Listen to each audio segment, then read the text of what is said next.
नमस्कार। मैं doctor Dilip Kumar, assistant professor guest faculty Vidyabhavan Mahila college Siwan एवं काउंसलर NOU पटना। छात्रों, आज हम लोग खिलजी वंश के बारे में पढ़ेंगे।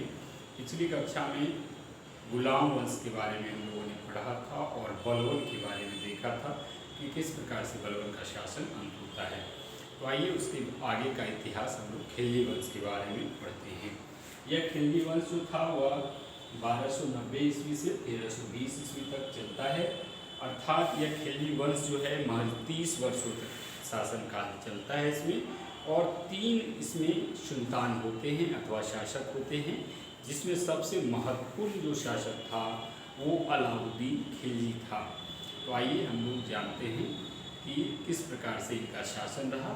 और अलाउद्दीन खिलजी के पहले एक और जो शासक थे उसके बारे में संक्षिप्त रूप से जानेंगे और विशेष करके अलाउद्दीन खिलजी के बारे में पढ़ेंगे, जिसके प्रशासनिक सुधार के बारे में पढ़ेंगे। और साथ ही एक प्रश्न आता है कि क्या अलाउद्दीन खिलजी साम्राज्यवादी शासक था। तो सबसे पहले हम लोग इसमें अलाउद्दीन के प्रशासनिक सुधार के बारे में देखेंगे, जो कि बहुत ही महत्वपूर्ण प्रश्न है और विभिन्न परीक्षाओं में अक्सर आता है। यह बहुत ही महत्वपूर्ण टॉपिक है, जिससे अक्सर 1-2 सवाल बराबर परीक्षाओं में, सभी परीक्षाओं में पूछा जाता है। तो आइए हम लोग देखते हैं अलाउद्दीन खिलजी के बारे में, कि खिलजी वंश के बारे में देखते हैं और पुनः फिर अलाउद्दीन खिलजी के प्रशासन के बारे में पढ़ेंगे। तो अलाउद्दीन खिलजी के पहले जो ये शासक था वह जलालुद्दीन फिरोज खिलजी जलालुद्दीन फिरोज खिलजी था, जिसका शासन 1290 ईस्वी से 1296 ईस्वी तक था। यानी जलालुद्दीन फिरोज खिलजी जो था वह प्रथम शासक था और उनका शासन जो था महज 6 वर्षों तक हुआ था। और ये जलालुद्दीन फिरोज खिलजी जो है वह 1290 ईस्वी में बलवन का जो पौत्र था कैम्यूस या कैमूस, उसकी हत्या करके जो है वो जलालुद्दीन फिरोज खान जो है वो शासन पे, गद्दी पे बैठता है। और जलालुद्दीन फिरोज खिलजी, खान ही खिलजी, तो ये जलालुद्दीन फिरोज खिलजी जो है वो बलवन के पुत्र पौत्र की हत्या करके कैमूस की हत्या करके वो गद्दी पे बैठता है। और जलालुद्दीन फिरोज खिलजी का राज्याभिषेक जो होता है वो बलवन के महल या उसको किलोखरी का किला भी कहा जाता है, तो वहाँ पर वो राज्याभिषेक जलालुद्दीन फिरोज खिलजी का होता है। और ये शांति प्रिय शासक थे। चूँकि यह दिल्ली सल्तनत का हम देखें तो पहला यह शासक था जो 70 वर्ष की उम्र में शासक बनता है। तो इतने बड़े उम्र में, इतने बुढ़ापे की उम्र में ये शासन पे आए थे जलालुद्दीन फिरोज खिलजी। तो इनका जो है विचार जो था उदार था और ये शांति प्रिय शासक थे। ऐसा स्वाभाविक ही था चूँकि उम्र इनका ढलान पे था और उस समय वो शासक बनते हैं। और उसके बाद इनका जो ये शासन होता है वो अधिकारियों के माध्यम से ये शासन करते हैं और महज 6 वर्षों में ही इनका शासन जो है समाप्त हो जाता है। और दूसरा इसका जो सबसे महत्वपूर्ण शासक था, जिसके बारे में हम पढ़ेंगे और जो काफ़ी महत्वपूर्ण है, वह था अलाउद्दीन खिलजी।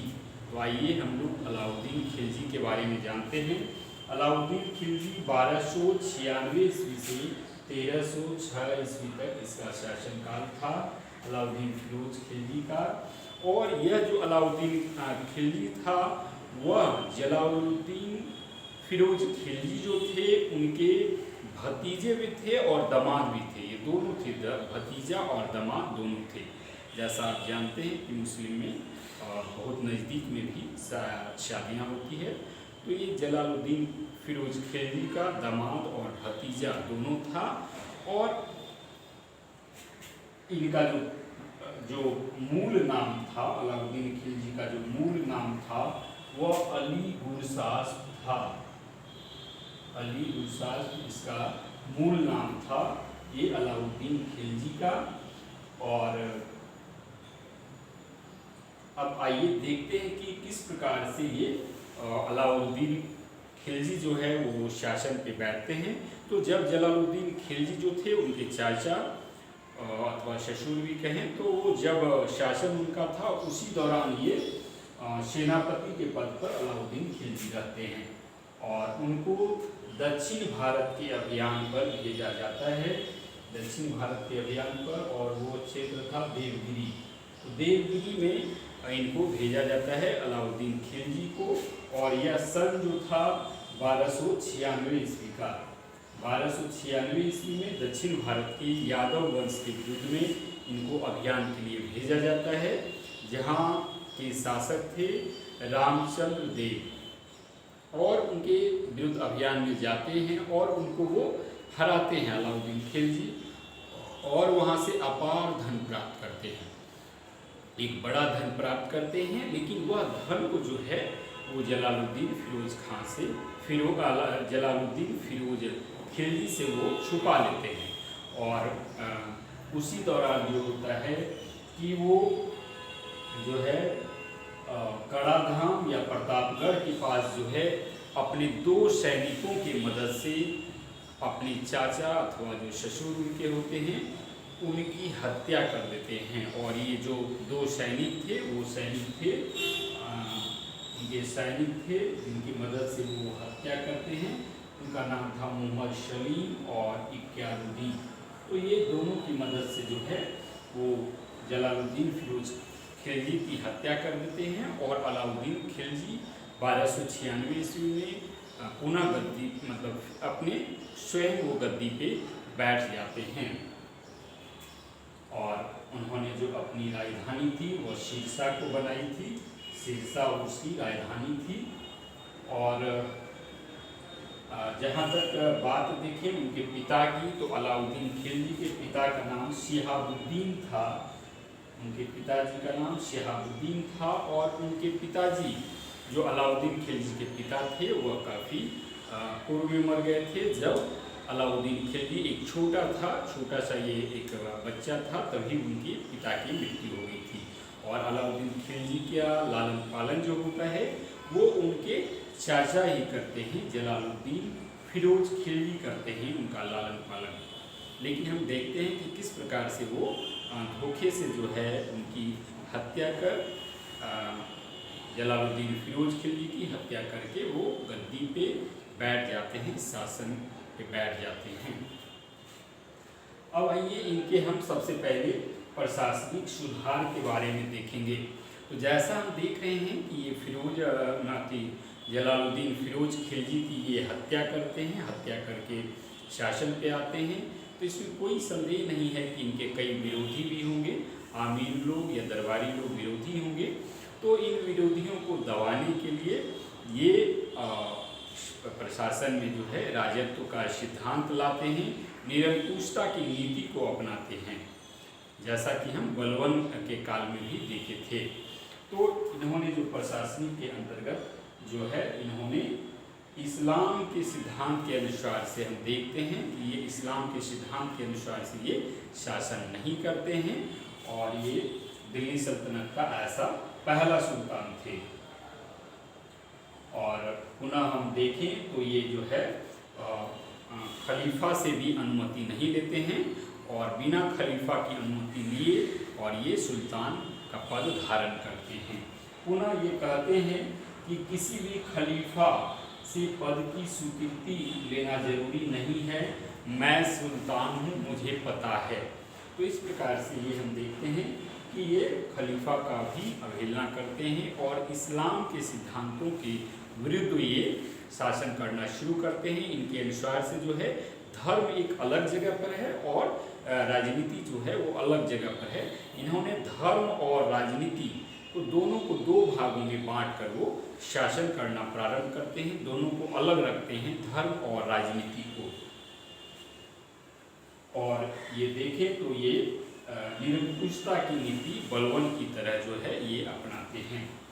और हम ये निरंकुशता की नीति के तहत वो जनता की भलाई के हिसाब से कदम नहीं उठाना। उनका कहना होता है कि मैं जनता की भलाई के हिसाब से नहीं कदम उठाऊंगा, बल्कि एक राजा के लिए जो जरूरी है, जो उनके हित के लिए है, वही कदम उठाया जाएगा, भले ही इसमें जनता का नुकसान क्यों ना हो। तो इस प्रकार से हम देखते हैं कि निरंकुशता की नीति का वो पालन करते हैं। और हम देखें तो उनके शासनकाल में 4 विद्रोह होते हैं और 3 विद्रोह तो इनके राज्याभिषेक के बाद ही होते हैं। और जब ऐसा विद्रोह बार बार होता है तो अलाउद्दीन खिलजी अपने मंत्री परिषद की बैठकें बुलाता है और इस पर गहन छानबीन शुरू हो जाती है कि ऐसा क्यों हो रहा है। और 4 कारण पता चलते हैं। इसके 4 कारण पता चलते हैं कि किस किस वजह से जो है उनके काल में ये विद्रोह हो रहा है। तो आइए हम लोग देखते हैं उन विद्रोहों को, तो क्या क्या कारण थे। सबसे पहले कारण को देखेंगे तो सबसे पहली बात जो थी कि जनता जो है, जनता क्या कर रही है, नहीं कर रही है। जनता के विद्रोह के बारे में शासक को पता नहीं चल रहा था, ऐसा उभर कर बातें आती है। और दूसरी बात जो थी वह मद निषेध, यानी मद निषेध का जो ये था, मद निषेध जो था वह चरम सीमा पर था, यानी मद निषेध का जो ये चलन था वो काफ़ी सीमा पर था, काफ़ी बढ़ गया था। और तीसरा जो था, अमीर और सरदार वगैरह जो थे उनके घनिष्ठ संबंध हो गए थे और ये आपस में मिलकर विद्रोह की रणनीति बनाते थे, विद्रोह करते थे। और चौथा जो महत्वपूर्ण कारण था कि उनके पास धन धान्य, काफ़ी मात्रा में धन वगैरह इकट्ठा हो गए थे अमीर वगैरह, और इस कारण से वो विद्रोह में भी इसको यूज करते थे, प्रयोग में लाते थे। तो ये 4 कारण नजर आए उनके बैठक के बाद कि इन्हीं 4 कारणों से जो है वह विद्रोह हो रहा है उनके शासनकाल में। और फौरन उनके द्वारा 4 अध्यादेश लाया जाता है ताकि उस विद्रोह को रोका जा सके। तो आइए हम देखते हैं कि ये कौन कौन सा विद्रोह, ये अध्यादेश था जिसके बारे में उन्होंने कदम उठाया और नए नए प्रयोग किए, नए सिद्धांतों का इन्होंने प्रतिपादन किया। हम ऐसा पहली बार देखते हैं कि ये कई नई बातों का जो है और नई सिद्धांतों का प्रतिपादन अलाउद्दीन खिलजी के द्वारा किया जाता है। तो आइए इन सब के बारे में हम लोग विस्तार पूर्वक जानते हैं, जो कि लगभग बराबर कई परीक्षाओं में बार बार पूछा जाता है। पहला जो अध्यादेश था वह था दी गई भूमि वापस ले ली गई, दी गई भूमि वापस ले ली गई पहला था। तो जो भूमि कई प्रकार की दी जाती थी, जैसे दान में दे दी जाती थी या उपहार स्वरूप दी जाती थी, या फिर ये कहें पेंशन के रूप में दी जाती थी, या जमींदारों के पास ज़्यादा ज़मीन हो गया था और इस प्रकार से, या फिर राजकीय अनुदान में भी उनको मिला था, या वक़्फ़ वाला वो जो ज़मीन था। तो इस प्रकार से कई प्रकार से ज़मीन थे, कई प्रकार की ज़मीनें थी, उसको ये वापस ले लेते हैं और खालसा भूमि में उसको परिवर्तित कर देते हैं। यानी वो कई प्रकार की भूमि को जो है खालसा भूमि में परिवर्तित कर देते हैं। और ये इनका पहला ये कदम होता है, ताकि उनके काल में जो है लोगों के पास ना ज़्यादा धन रहेगा, ना ज़्यादा ज़मीनें रहेगी, ना लोग विद्रोह करेंगे उनका, यानी उनके इनकम को, उनके आय के स्रोत को जो है कम करने का प्रयास किया गया इसके माध्यम से।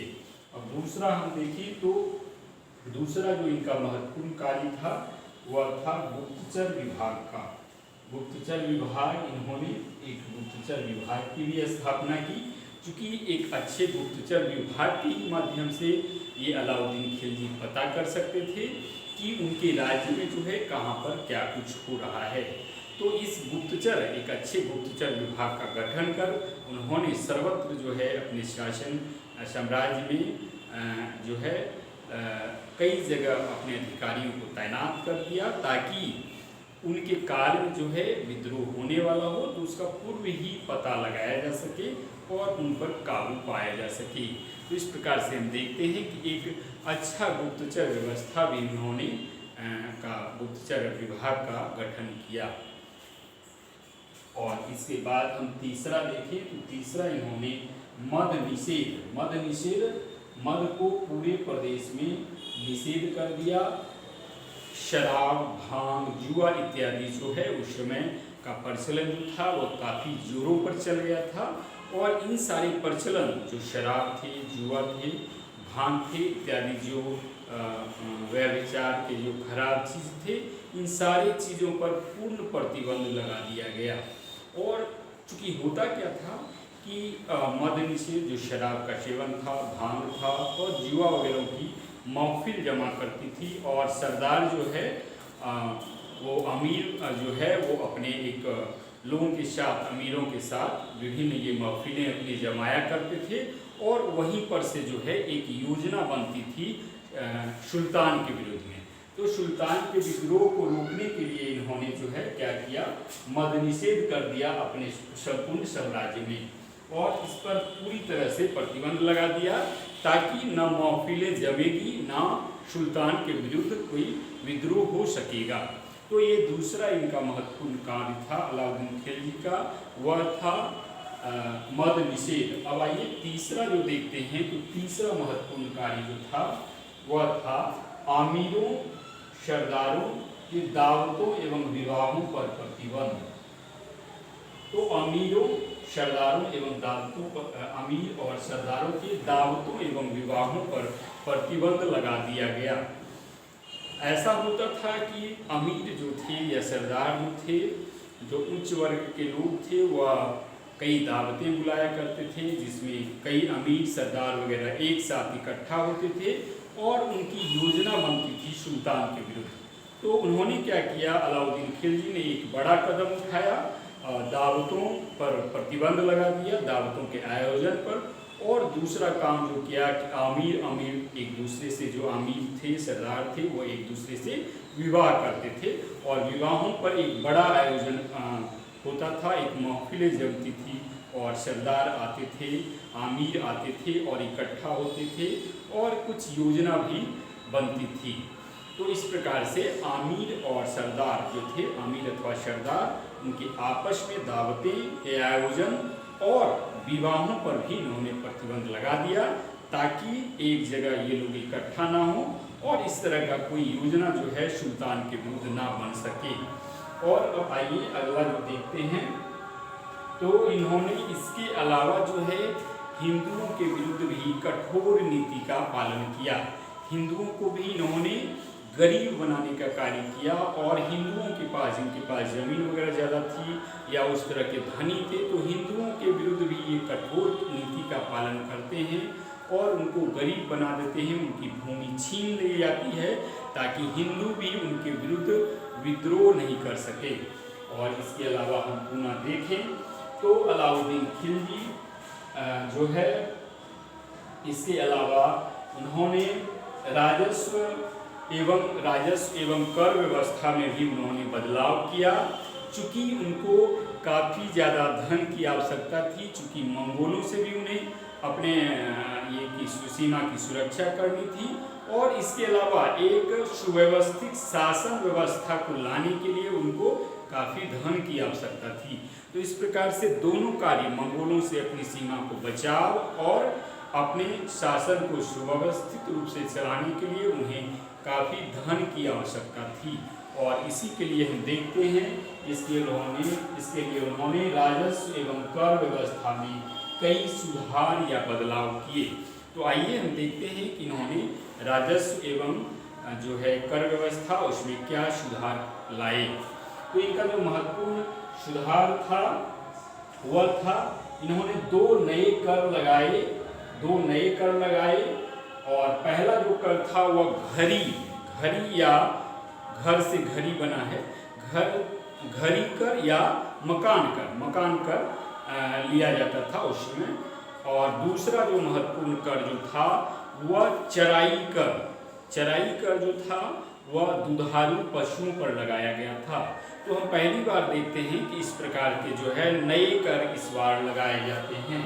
ये अलाउद्दीन खिलजी के समय में, जिसमें घड़ी कर यानी मकान कर और चराई कर जो कि दुधारू पशुओं पर लगाया गया था।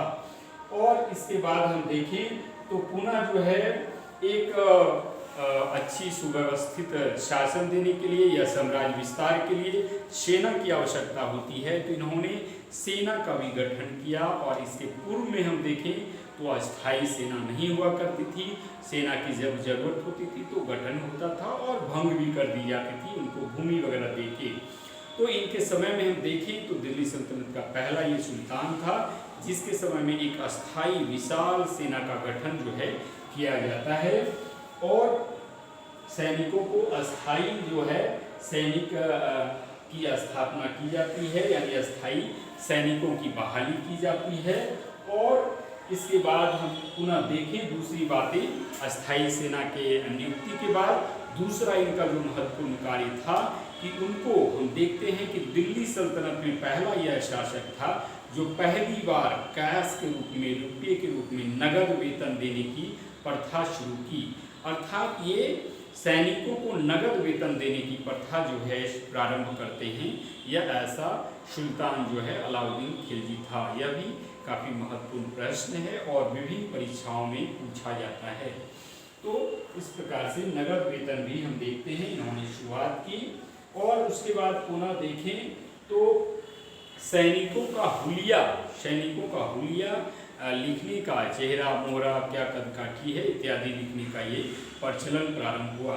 जैसा कि आज की परीक्षाओं में भी हम देखते हैं फॉर्म वगैरह फिलअप किया जाता है तो फोटो लिया जाता है, फिंगरप्रिंट लिए जाते हैं, हाइट, ये सब इत्यादि कई चीज़ उनका लिया जाता है ताकि उसमें दूसरे कैंडिडेट उसमें ये गड़बड़ी ना कर सके, दूसरा कोई उसमें उसके बदले एग्जाम नहीं दे सके। तो उसी प्रकार से उसमें कुछ गड़बड़ी ना हो, दूसरा सैनिक ना आ जाए उसमें, या सैनिकों की एक पहचान के लिए उन्होंने अलाउद्दीन खिलजी ने हुलिया व्यवस्था जो है, सैनिकों की हुलिया लिखने का जो है वो प्रचलन शुरू किया।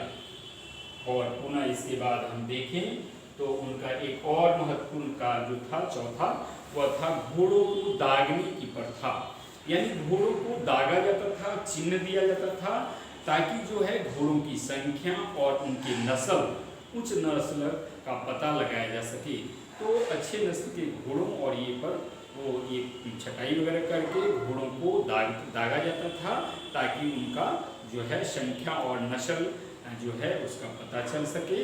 और इस प्रकार से हम देखते हैं कि यह एक नई व्यवस्था जो है घोड़ों को दागने की भी प्रथा प्रारंभ करते हैं, जो कि हम बाद में देखते हैं दूसरे भी कई शासक इसको अपनाते हैं। तो घोड़ों की दागने की प्रथा शुरू होती है और ये सेना की टुकड़ी जो है, सेनों को अलग अलग टुकड़ी में रखते हैं, जैसे 100, 1000 इत्यादि की संख्या में जो है अलग अलग टुकड़ी को बांटकर सेना को रखा जाता था। अब इसके बाद हम पुनः देखें तो इन्होंने बड़े एक सेना का गठन हो गया और सेना को चलाने के लिए धन की आवश्यकता होती है और पुनः जो है सेना को कम वेतन प्रदान किया जाता था।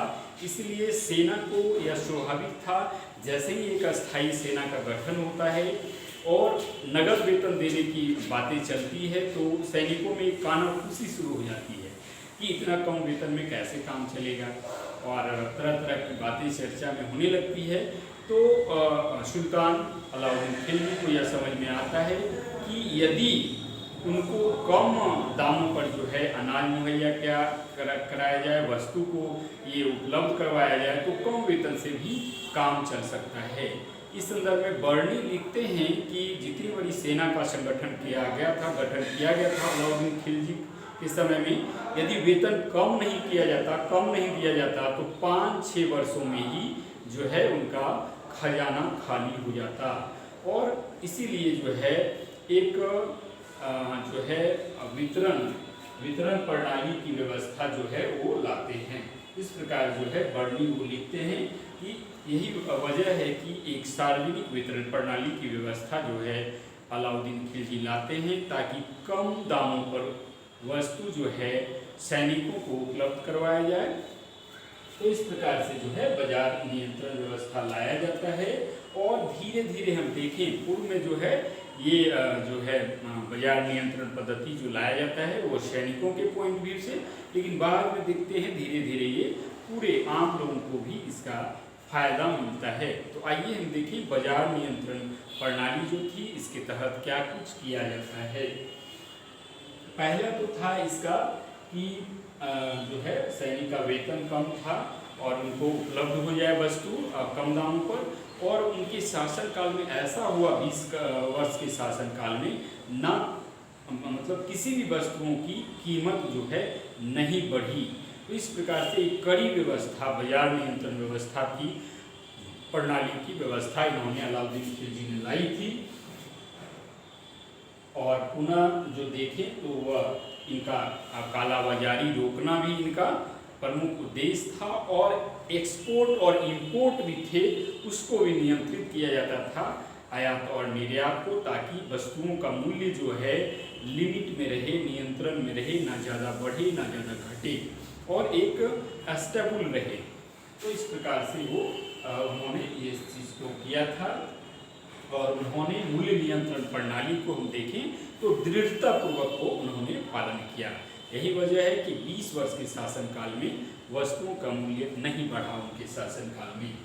और उसके बाद हम देखें तो इसी में जो है उन्होंने माप तौल के संबंध में भी निर्णय लिया, और माप तौल के संबंध में कहा जाता था कि अभी भी आप अक्षरा देखें तो क्या होता है कि कई लोग जो है, कई बिजनेस जो है, ये बिजनेसमैन या ठेला वाले या कई लोग जो हैं वो अपने वस्तुओं का दाम कम कर देते हैं और तौल कम कर देते हैं, यानी कम दामों में बेचते हैं ताकि उनका माल जल्दी बिक जाए, और वो वजन कम देते हैं या माप कम देते हैं। तो इस प्रकार से चोरी की जाती थी। तो उस समय में भी अलाउद्दीन खिलजी के समय में भी इस तरह का चल रहा था कि कम तौलने का रिवाज था, कम दामों को कम में बेच दिया जाता था और वजन कम कर दिया जाता था ताकि ज़्यादा मुनाफा लिया जाए।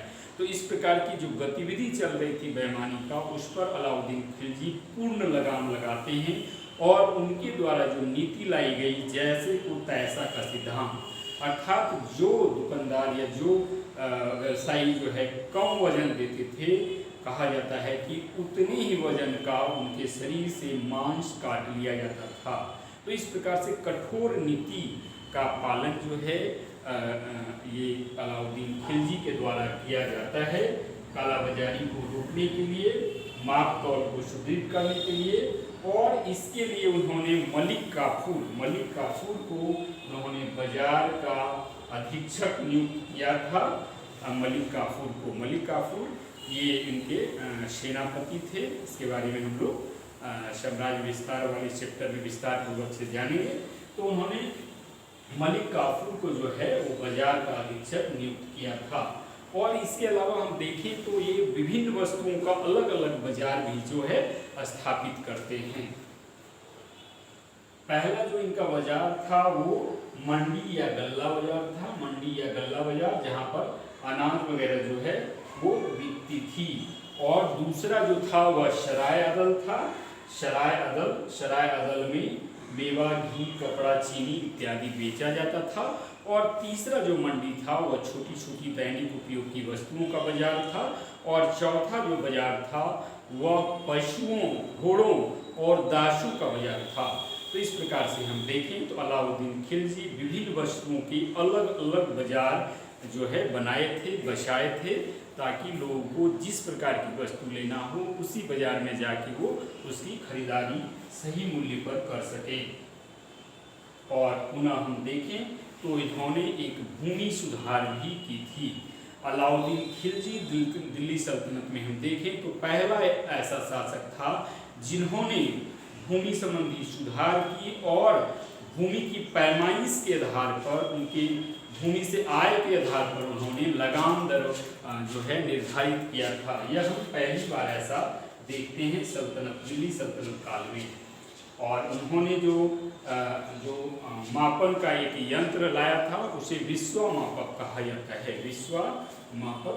है, उन्होंने जो यंत्र लाया था। और इसके लिए उन्होंने एक नया विभाग का गठन किया था। वह विभाग था दीवाने मुस्तकराज विभाग। और उसके अधिकारी जो थे मुश्तक राज कहलाते थे इस विभाग के, जिनका काम था, मुश्तक राज का काम था भूमि संबंधी लगान जो है वसूल करना और राजा के सुल्तान के खजाने में जमा करना। तो इस प्रकार से हम देखते हैं कि दीवानी मुश्तक राज विभाग का भी स्थापना होता है।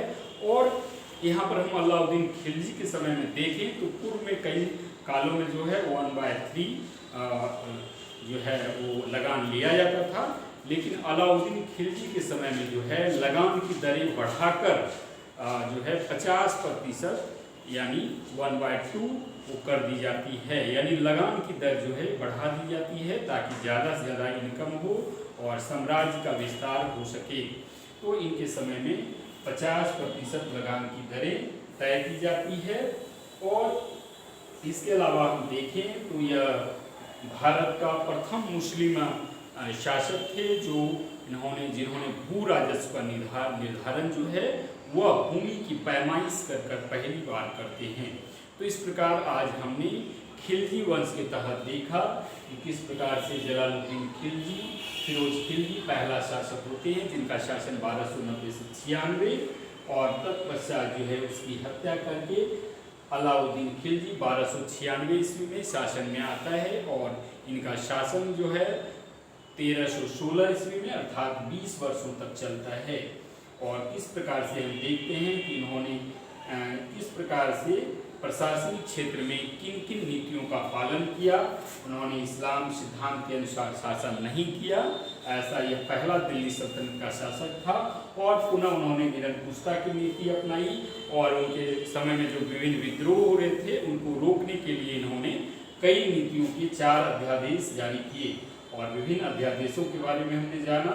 और पुनः हमने देखा कि किस प्रकार से राजस्व एवं कर व्यवस्था को उन्होंने सुधार किए जिससे उनके इनकम उनका आय बढ़ सके और वो अपना साम्राज्य विस्तार भी कर सके और शासन को सुव्यवस्थित कर सके।